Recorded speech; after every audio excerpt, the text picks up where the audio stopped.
अस्सलाम वालेकुम प्यारे बच्चों।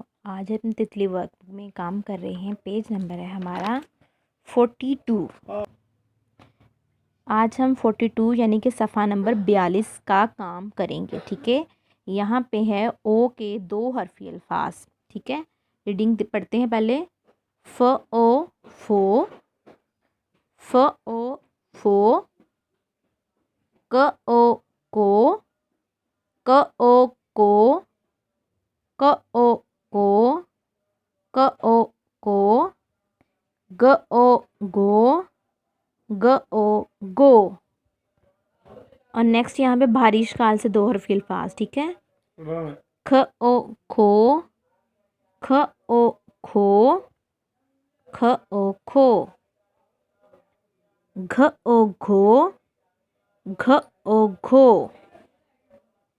ल ओ लो, ल ओ लो, म ओ मो, म ओ मो, न ओ नो, न ओ नो, ह ओ हो, ह ओ हो, ल ओ लो, ल ओ लो, म हो मो, म ओ मो, न ओ नो। इसको हम पढ़ेंगे ल ल। ठीक है, ल म म न न, ल ओ लो, म ओ मो, न हो नो।